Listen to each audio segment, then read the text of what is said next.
Hey everyone, Scott Gumbar, owner of Nuage Tech. We are a proactive IT service provider, specializing in cybersecurity, managed services, compliance, managed compliance, all of that fun stuff that nobody wants to do.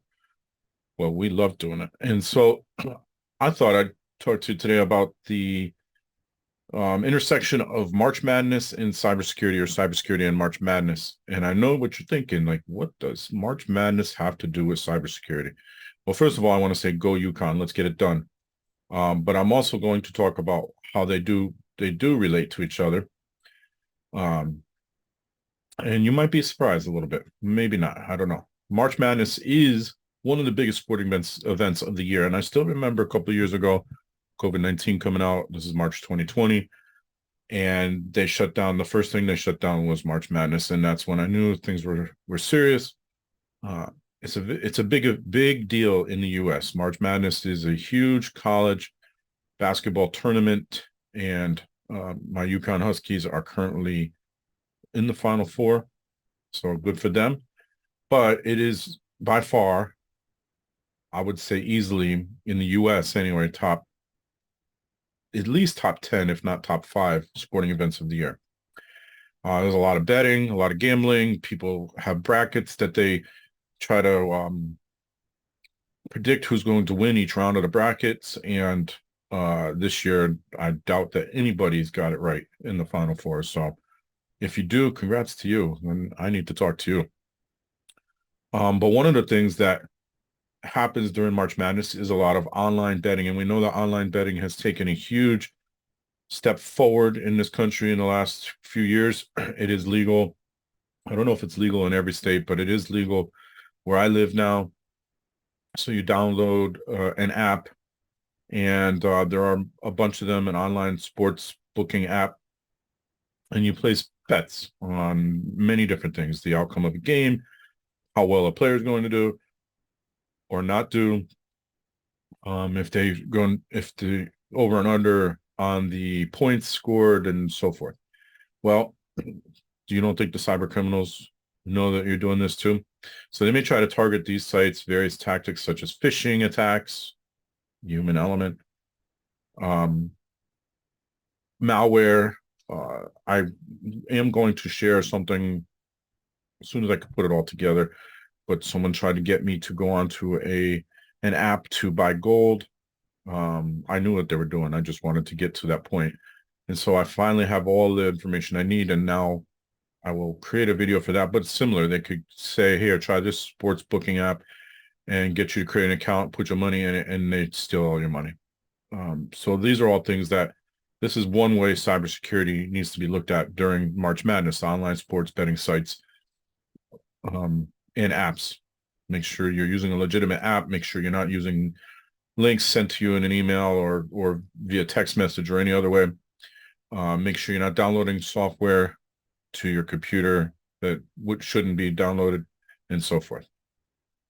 What about the data and information that is included during March Madness? Tons of data, tons of analytics, tons of statistics, tons of game schedules and live scores. There's a reason there's a delay. If you ever watch any of these games, there is a delay of not much, but there is a delay between when you see it and when the game is actually played. That's to prevent that's to protect the integrity of the data and the statistics. This information needs to be securely stored and transmitted to prevent cyber attacks. Hackers may try to steal or manipulate this data for financial gain or gain a competitive advantage. Again, part of the reason there's a delay. That is part of cybersecurity. Got to protect that data. And then finally, cybersecurity awareness for fans. So March Madness continues to grow in popularity. It is an extremely popular tournament, as I've mentioned.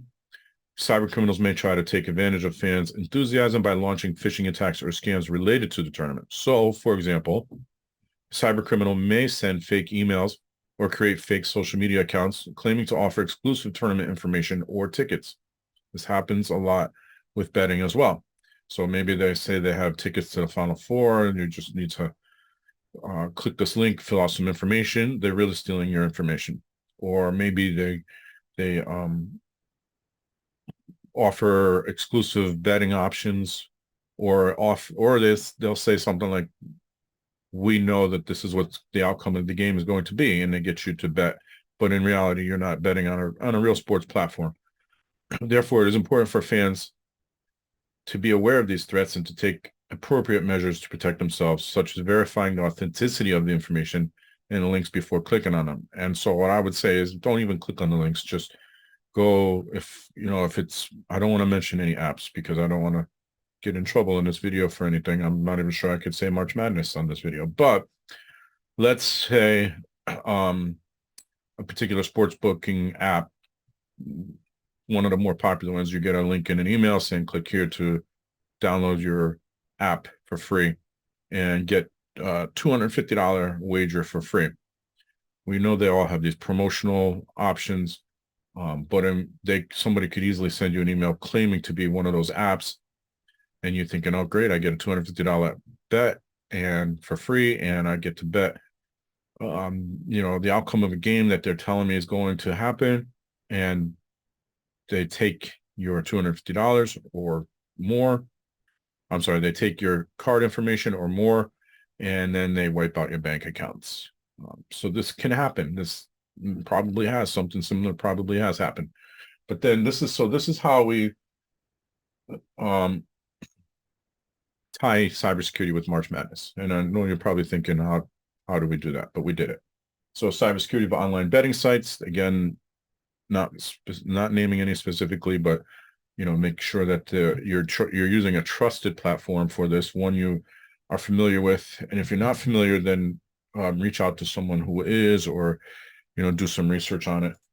Cybersecurity with tournament data and information, again, knowing that there's a delay in the game, in what you see on TV versus what's real, and knowing that the data is highly protected and secured.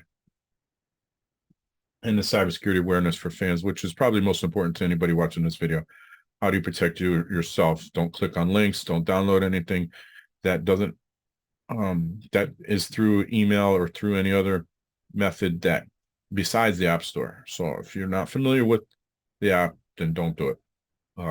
Don't assume that a promotion is legit. Find out. You can even call some of these sports booking apps and find out if a promotion is real before you accept the promotion. Make sure you go into the correct website. These are all ways to prevent yourself from being scammed during March Madness. Again, good luck UConn Final Four this weekend coming up as I record this video. Let's go Huskies. Stay secure, everyone. If you ever have questions or comments or want to speak to one of us, there's our information.